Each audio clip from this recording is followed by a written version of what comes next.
So paminaw mo di daw uwi si Mika ana siya. Oh, dili uwi si Mika. Unsa di gusto ninyo mo? Pero paminaw pud mo mga bashers ha.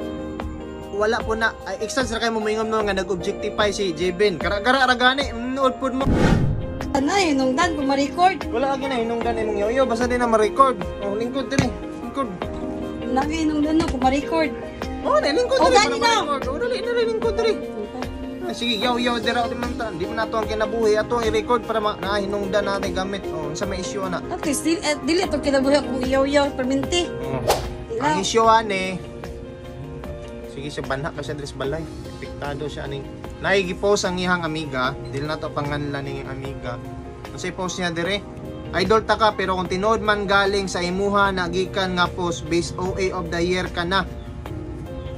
Natanaw na to ning page. Dili fake nga page na post. Pero naay post na gipakalat nga niingon si Mika Lim. Instagram man siguro siya. Pero pwede naman na i-edit pwede na pag-edit na. Pero ang nadiri sa post, ibutang na nato sa kilid para makita ninyo. I am really disappointed with his action, knowing that he is already in a relationship. Please don't do this because this is very disrespectful. I can't imagine the pain Elma must be feeling. Please guys, have some respect even if you say you're just being a fanboy. So, sa walay idea, walay konteksto, i-play sa nato ng video. Ano, image naman ko na, kiskisan. Walay kalahian na ning isa ka image nga ipakita nato nga kaning K-pop tapos na ay fan nga ni kuan. Ana-ana onuhay. O lagi, kato manggod nga fan no kay kuan manggod to no, dili manggod to siya ilado. Wala man puto kabalo tong K-pop kung kinsa iyang unsay kinsa nabatoy ka partner o wala. Ang problema manggod ana niya. Ang problema manggod kinsa na si Sir Gibin. Feeling na ko pod gani kaila magina ni Mika Lim si Sir Gibin. O kanang sa Elma nga iyang partner. Wala man siya gisgot dito nga iyang picture dili ang uban nga nag-comment nga picture lang man na kanang wala man siya problema. Ang iyahan lang point is as a girl wala siya kauyon kay kabalo siya na feel niya ang pain sa partner daw nga si Elma. So kay iyang gipanganlan means ana maybe basig kailas la personal maybe dili close man basta kay kailas sila kay nganong gipanganlan man niya. So agree ka totally aning post ni Mika agree ko niya. Ni siya ha. Kung magay na akong gika nganong ingnon man siya goe. Sa mga nag-ingon nga oy nganong ingnon man yun siya goe nga for example ha ibutang na to sa girl nga si kuan nga kinsa to si Habibi napatol-patol siya sa katong kuan burag ay wala mo siya totally ning patol pero burag nakipag duol-duol pud siya ato ni touching nakatouching pud siya. So ingnon siya igat man unsay pag-ingon ninyo sa ilaha gibash niyo siya maayo kay unsa lagi siya kay over na kay siya ka-liberated. Karon naay babae nga nagpakita sa iyahang kuan ba conservative side niya ba nga gi-express niya wala ba siya nagpakialam kung unsa ba to picture lang ba to niya or unsa ang gikuan. Ang iya lang mang giingon is ang part man sa babae nga masakitan daw sa uyab. Nya ang kasagaran pa labi na makita ko nga mga babae pa jud mo ingog huy Ginoo ko ninyo sige daw testingin daw ninyong inyuhang kuan nang mahimo ana kanang publicly pa jud mahimo ana inyuhang partner unsaon kanang kahit ninyo mas sagpaan pud sa inyong di kay istorya man ni Nico David na kuan daw content daw na tapos mismo ang iyahang uyab mo nag-shoot or aware nga na-shoot na sa content asa man dito yung uyab wala man lang na dugo nga babae.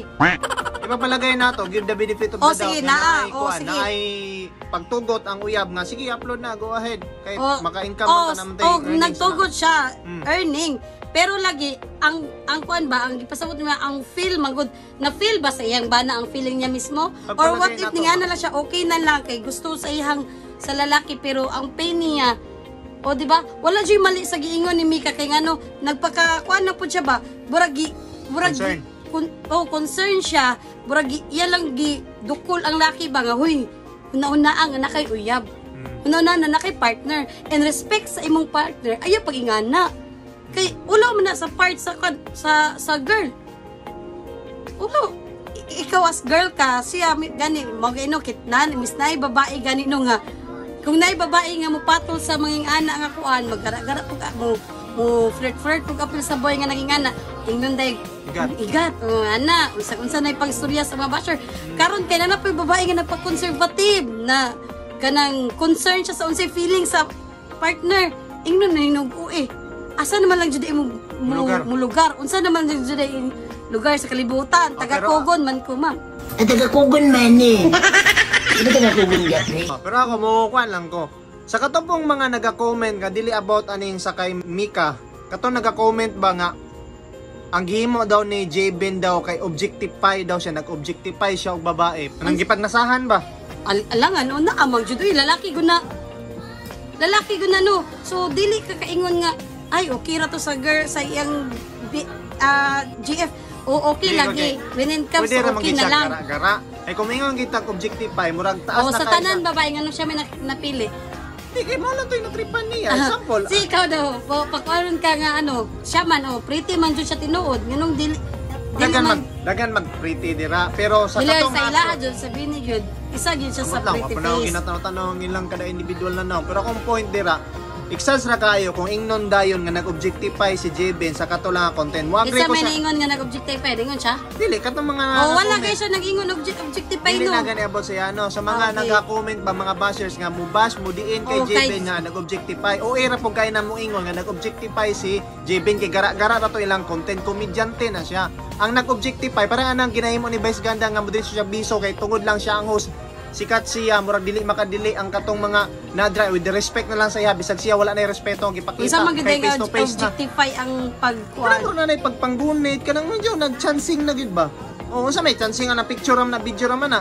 Ang dautan lang dira kay publicly gipakita niya gipost niya og siya sikat siya icon siya. Wala kilabot sa iyang mga basher ako lang mang point. Di naman kay human naman tatong point. Dili man ang mora man pud na akong point pud. Mo gali gipangutanan ako sa imo ba? Kaya ambot ra pud kami ka kay ang una man wala mo ko baluan ang issue. Ang una lang man akong nabasa is idaw si Mika kay mo ni okay, humanan na agree na ko nimo ang pangutanan lang nako sa imo ganay sa second nga wala mo kitaan ang ilang unsa na nga mga bash. Mao na ganito no nag-objectify daw si Jben mo agree ba ka or dili mo ram ta pangutana para sa ako di ko mo agree sa mga nagaingon nga nag-objectify si wala ko ilabot wala ko nga term objectify wala gani ko ilabot ana ilang ginaingon nga objectify no kay kanang ang ako lamang concern is katura mga about kami ka.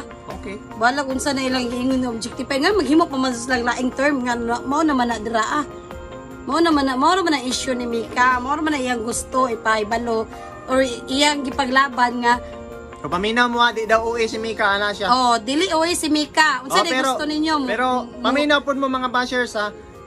Wala po na extend sa kay mo moingon mo nga nag-objectify si Jben. Gara-gara ra gani nuod pud mo ang nag-objectify kanang na nagigunit-gunit pareha ang ubang mga naga-vlog dira nga ang pangisgutan about na kung ikaw ice cream ka pwede ba ta kang anaan. Umo na kay face to face kayo, klaro kayo. Green joke na kayo. Wala diba? na siya kanang objectify ninyo kayo pag nasahan na gyud. So gara-gara lang to sige mo to katawas Jben na to.